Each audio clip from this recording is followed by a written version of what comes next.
Hi, let's talk about exocytosis. Exocytosis is basically a process of bringing substances out of the cell, basically exit, right? Similarly, again, just like endocytosis, we also use vesicles in transporting materials out of the cell. So that vesicle is called secretory vesicle. So vesicle are derived from the Golgi body. So basically they fuse with the plasma membrane and they start to expel their content into the extracellular environment. So the process of exocytosis basically add the vesicular phospholipids to the cell membrane that has been lost when we form the vesicle through endocytosis. So for example, so here you see this is a secretory vesicle containing for example, secretory proteins or waste product.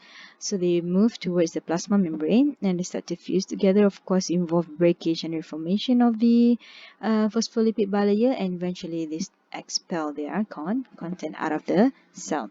As you can see how the secretory vesicle moves through the plasma membrane and they attach themselves, right, and they expel their content out of the cells. So beautiful, see, it involves a breakage and reformation of phospholipid bilayer.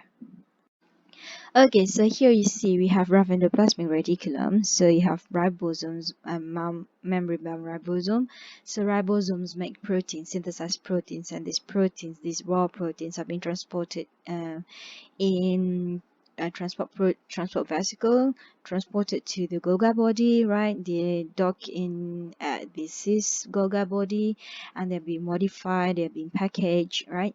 And then after you have this perfectly modified proteins, now it's time for you to transport it out of the cell. So we put it in a secretory vesicle. So this secretory vesicle basically are applying an exocytosis.